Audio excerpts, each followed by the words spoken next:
लखनपुरा का लखन अपनी कंजूसी के लिए मशहूर था। कुसुम की नई नई शादी हुई थी लखन के साथ। मैं कब से आपसे कह रही हूँ कि घर में शौचालय बनवा दीजिए। खेत में शौच के लिए जाना मुझे बिल्कुल अच्छा नहीं लगता। बनवा तो दूं, लेकिन बनवाने के लिए पैसे क्या तुम्हारे अब्बा देंगे? मेरे अब्बा क्यों देंगे? तुम मुझे ब्याह करके लाए हो तो तुम दो, और अगर घर में शौचालय नहीं बनवाया तो बता देती हूँ, चली जाऊंगी अपने मायके। हाँ हाँ बनवा दूंगा। लखन सोच में डूब गया कि कैसे वो घर में शौचालय बनवाए। एक रोज वो अपने खेत में बैठा था। कुसुम को हाँ तो बोल दिया है, लेकिन आखिर बनवाऊंगा कैसे? शौचालय बनवाने में तो हजारों रुपए खर्च हो जाएंगे। वो सोच ही रहा था कि उसकी नजर बगल वाले खेत के किनारे पर गई। वहाँ एक पुरानी सिंटेक्स टंकी थी और वो उस खेत के मालिक के पास चला गया। महादेव भाईजान, ये जो सिंटेक्स की टंकी यहाँ पर पड़ी है, ये आपके किसी काम की है क्या? नहीं लखन, वो टंकी टूटी फूटी हुई है, भला वो किस काम आएगी? तुम मैं ले जाऊं क्या? हाँ, लेकिन तुम इसका करोगे क्या? वो आप देखते रहिए, मैं क्या करूँगा। लखन वो पुरानी सिंटेक्स की टंकी लेकर अपने घर आ गया। पूरा दिन उसने उस टंकी पर काम किया और उसके अंदर शौचालय बना दिया। अरे ओ कुसुम, क्या बात है, क्यों चीख रहे हो आप? ये देखो तुम्हारा शौचालय। सिंटेक्स की टंकी के अंदर बना शौचालय देखकर कुसुम दंग रह गई। उसे समझ नहीं आ रहा था कि वो क्या कहे। अब फिजूल में बक बक मत करना। हाँ, लखन का ये जुगाड़ू शौचालय पूरे कस्बे में मशहूर हो गया। कस्बे वाले ये शौचालय देखने लखन के घर आने लगे। वाह लखन, तूने तो सिंटेक्स की टंकी का अच्छा इस्तेमाल किया है। और नहीं तो क्या, कौन कहता है कि सारी पुरानी चीजें कबाड़ ही होती हैं? वाह लखन वाह। कस्बे वालों ने लखन की तारीफ क्या की, उसने ये बात दिल पर ले ली और वो और भी ज्यादा कंजूस बन गया। कुछ बरस बाद लखन को एक फर्जंद पैदा हुआ। अब कस्बे वालों को मिठाई कौन खिलाएगा? खिलाना तो पड़ेगा ना। मेरे काफी पैसे बर्बाद हो जाएंगे। क्या करूं मैं? वो सोच ही रहा था कि उसने देखा कि उसके खेत में कद्दू उगे थे और बस लखन को पैसे बचाने का रास्ता मिल गया। अरे लखन, पर तुझे तो बेटा हुआ है, कम से कम पेड़ा या लड्डू तो बंटवा दे। अब क्या बताऊं मुखिया जी, बच्चे के पैदा होने से कबल देवी माँ मेरे ख्वाब में आई थी और मुझे हुक्म दिया था कि बेटा हो या बेटी तो खुद पेठा बनाकर कस्बे वालों को बांटना, और मैंने तब से देवी माँ के हुक्म की तामील की है। ठीक है, हम सब समझ गए। मुखिया जी और कस्बे वाले समझ गए कि लखन ने कंजूसी में पेड़े के बदले पेठे बांटे हैं। लखन हर जगह कंजूसी करता था। खैर, सालों गुजर गए और लखन के 2 बच्चे हो गए। मुझे होटल में खाना खाना है। अब ये क्या नया फसाना है? मेरी सारी सहेलियां महीने में 2 बार चाइनीज खाने होटल जाती हैं और एक हम हैं, हमेशा घर का ही खाना खाते हैं। मैं बता देती हूँ कि अगर आप मुझे चाइनीज खिलाने नहीं ले गए तो मैं मायके चली जाऊंगी। ये क्या बार बार मायके चली जाने की रट लगाते रहती हो तुम? ले जाऊंगा कल मैं तुम्हें चाइनीज खिलाने, ठीक है? अगले रोज लखन, बड़ा बेटा चंदन, छोटा बेटा नंदन और कुसुम चारों एक ही बाइक पर निकल गए। अभी तो नंदन छोटा है, मेरी गोद में बैठता है। जब बड़ा हो जाएगा तो कैसे इसे मोटरसाइकिल पर बैठाएंगे? तब का तब सोच लेंगे, अभी तो तुम चाइनीज खाने की सोचो। जैसे तैसे सारा खानदान चाइनीज रेस्टोरेंट पहुंचा। मैं नूडल्स खाऊंगी। मैं भी। ओ भाई साहब, तो हाफ नूडल्स और एक हाफ फ्राइड राइस ले आओ। वेटर ऑर्डर लेकर चला गया। 2 हाफ नूडल क्यों बोले? उसके बदले एक फुल ही बोल देते। तुम बेवकूफ की बेवकूफ ही रहोगी। 2 हाफ में एक फुल से ज्यादा नूडल्स मिलता है, समझ गई? मुझे क्या मालूम, आप मुझे कभी चाइनीज खिलाने लाए हैं? अब ले आया हूँ ना, तो समझ जाओ। सभी लोगों ने चाइनीज खाया और फिर उसी मोटरसाइकिल पर बैठकर घर चले गए। लेकिन उस दिन से लखन सोचने लग गया कि जब नंदन बड़ा होगा तो वो मोटरसाइकिल पर कैसे बैठेगा। खैर, सालों गुजर गए और नंदन बड़ा हो गया और अब लखन को हकीकत में सोचना पड़ गया। क्या हुआ लखन, बड़ी गहरी सोच में डूबे हो। अब क्या बताऊं मुखिया जी, मुझे तो समझ में नहीं आ रहा। लेकिन हुआ क्या, अब मैं अपने दोनों फर्जंद और बीवी को एक साथ अपनी मोटरसाइकिल पे कैसे बिठाऊंगा। अब तुम्हारा खानदान बड़ा हो गया है, अब तुमको तो नई कार ही खरीदनी पड़ेगी। नहीं नहीं मुखिया जी, मैं इतने पैसे बर्बाद नहीं कर सकता। उससे तो अच्छा है कि मैं नंदन को कुर्सी पर बिठा दूं। और लखन को तरकीब मिल गई। वो सीधा कबाड़ के दुकान पर गया और वहाँ से एक पुरानी व्हील चेयर खरीद ली। लखन ने खुद मेहनत करके उस पुरानी व्हील चेयर को अपनी मोटरसाइकिल से जोड़ दिया। अरे कुसुम, क्या है, क्यों चीख रहे हो? तुम पूछ रही थी ना कि मैं नंदन को मोटरसाइकिल पर कैसे बिठाऊंगा। हाँ, ये देखो हमारी तरकीब। मोटरसाइकिल के पीछे जुड़ी व्हील चेयर देखकर कुसुम की आंखें फटी की फटी रह गई। एक बार फिर कुसुम लखन के जुगाड़ से हक्का बक्का रह गई और उस दिन से लखन और उसका खानदान अपनी जुगाड़ू मोटरसाइकिल पर गांव भर घूमने लगा। अरे लखन, ये क्या है? हमारी कुर्सी की सवारी। बढ़िया है, बढ़िया।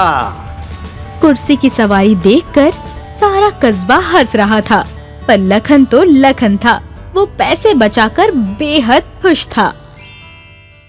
लखनपुरा का लखन अपनी कंजूसी के लिए मशहूर था। कुसुम की नई नई शादी हुई थी लखन के साथ। मैं कब से आपसे कह रही हूँ कि घर में शौचालय बनवा दीजिए।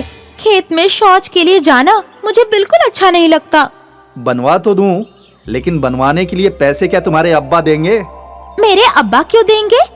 तुम मुझे ब्याह करके लाए हो तो तुम दो, और अगर घर में शौचालय नहीं बनवाया तो बता देती हूँ, चली जाऊंगी अपने मायके। हाँ हाँ, बनवा दूंगा। लखन सोच में डूब गया कि कैसे वो घर में शौचालय बनवाए। एक रोज वो अपने खेत में बैठा था। कुसुम को हाँ तो बोल दिया है, लेकिन आखिर बनवाऊंगा कैसे?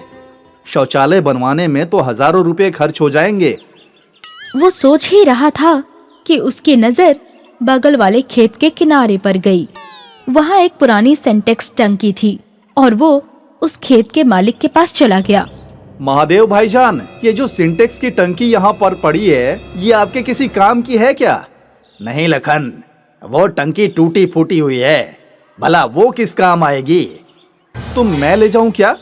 हाँ, लेकिन तुम इसका करोगे क्या? वो आप देखते रहिए, मैं क्या करूँगा। लखन वो पुरानी सिंटेक्स की टंकी लेकर अपने घर आ गया। पूरा दिन उसने उस टंकी पर काम किया और उसके अंदर शौचालय बना दिया। अरे ओ कुसुम, क्या बात है, क्यों चीख रहे हो आप? ये देखो तुम्हारा शौचालय। सिंटेक्स की टंकी के अंदर बना शौचालय देखकर कुसुम दंग रह गई। उसे समझ नहीं आ रहा था कि वो क्या कहे। अब फिजूल में बक बक मत करना। हाँ, लखन का ये जुगाड़ू शौचालय पूरे कस्बे में मशहूर हो गया। कस्बे वाले ये शौचालय देखने लखन के घर आने लगे। वाह लखन, तूने तो सिंटेक्स की टंकी का अच्छा इस्तेमाल किया है। और नहीं तो क्या, कौन कहता है कि सारी पुरानी चीजें कबाड़ ही होती हैं? वाह लखन, वाह। कस्बे वालों ने लखन की तारीफ क्या की, उसने ये बात दिल पर ले ली और वो और भी ज्यादा कंजूस बन गया। कुछ बरस बाद लखन को एक फर्जंद पैदा हुआ। अब कस्बे वालों को मिठाई कौन खिलाएगा? खिलाना तो पड़ेगा ना। मेरे काफी पैसे बर्बाद हो जाएंगे। क्या करूं मैं? वो सोच ही रहा था कि उसने देखा कि उसके खेत में कद्दू उगे थे और बस लखन को पैसे बचाने का रास्ता मिल गया। अरे लखन, पर तुझे तो बेटा हुआ है, कम से कम पेड़ा या लड्डू तो बंटवा दे। अब क्या बताऊं मुखिया जी, बच्चे के पैदा होने से कबल देवी माँ मेरे ख्वाब में आई थी और मुझे हुक्म दिया था कि बेटा हो या बेटी तो खुद पेठा बनाकर कस्बे वालों को बांटना, और मैंने तब से देवी माँ के हुक्म की तामील की है। ठीक है, हम सब समझ गए। मुखिया जी और कस्बे वाले समझ गए कि लखन ने कंजूसी में पेड़े के बदले पेठे बांटे हैं। लखन हर जगह कंजूसी करता था। खैर, सालों गुजर गए और लखन के 2 बच्चे हो गए। मुझे होटल में खाना खाना है। अब ये क्या नया फसाना है? मेरी सारी सहेलियां महीने में 2 बार चाइनीज खाने होटल जाती हैं और एक हम हैं, हमेशा घर का ही खाना खाते हैं। मैं बता देती हूँ कि अगर आप मुझे चाइनीज खिलाने नहीं ले गए तो मैं मायके चली जाऊंगी। ये क्या बार बार मायके चली जाने की रट लगाते रहती हो तुम? ले जाऊंगा कल मैं तुम्हें चाइनीज खिलाने, ठीक है? अगले रोज लखन, बड़ा बेटा चंदन, छोटा बेटा नंदन और कुसुम चारों एक ही बाइक पर निकल गए। अभी तो नंदन छोटा है, मेरी गोद में बैठता है। जब बड़ा हो जाएगा तो कैसे इसे मोटरसाइकिल पर बैठाएंगे? तब का तब सोच लेंगे, अभी तो तुम चाइनीज खाने की सोचो। जैसे तैसे सारा खानदान चाइनीज रेस्टोरेंट पहुंचा। मैं नूडल्स खाऊंगी। मैं भी। ओ भाई साहब, तो हाफ नूडल्स और एक हाफ फ्राइड राइस ले आओ। वेटर ऑर्डर लेकर चला गया। 2 हाफ नूडल क्यों बोले? उसके बदले एक फुल ही बोल देते। तुम बेवकूफ की बेवकूफ ही रहोगी। 2 हाफ में एक फुल से ज्यादा नूडल्स मिलता है, समझ गई? मुझे क्या मालूम, आप मुझे कभी चाइनीज खिलाने लाए हैं? अब ले आया हूँ ना, तो समझ जाओ। सभी लोगों ने चाइनीज खाया और फिर उसी मोटरसाइकिल पर बैठकर घर चले गए। लेकिन उस दिन से लखन सोचने लग गया कि जब नंदन बड़ा होगा तो वो मोटरसाइकिल पर कैसे बैठेगा। खैर, सालों गुजर गए और नंदन बड़ा हो गया और अब लखन को हकीकत में सोचना पड़ गया। क्या हुआ लखन, बड़ी गहरी सोच में डूबे हो? अब क्या बताऊं मुखिया जी, मुझे तो समझ में नहीं आ रहा।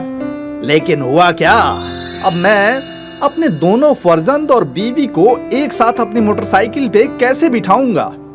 अब तुम्हारा खानदान बड़ा हो गया है, अब तुमको तो नई कार ही खरीदनी पड़ेगी। नहीं नहीं मुखिया जी, मैं इतने पैसे बर्बाद नहीं कर सकता।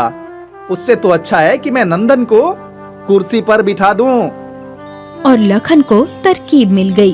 वो सीधा कबाड़ की दुकान पर गया और वहाँ से एक पुरानी व्हील चेयर खरीद ली। लखन ने खुद मेहनत करके उस पुरानी व्हील चेयर को अपनी मोटरसाइकिल से जोड़ दिया। अरे कुसुम, क्या है, क्यों चीख रहे हो? तुम पूछ रही थी ना कि मैं नंदन को मोटरसाइकिल पर कैसे बिठाऊंगा। हाँ, ये देखो हमारी तरकीब। मोटरसाइकिल के पीछे जुड़ी व्हील चेयर देखकर कुसुम की आंखें फटी की फटी रह गई। एक बार फिर कुसुम लखन के जुगाड़ से हक्का बक्का रह गई और उस दिन से लखन और उसका खानदान अपनी जुगाड़ू मोटरसाइकिल पर गांव भर घूमने लगा। अरे लखन, ये क्या है? हमारी कुर्सी की सवारी।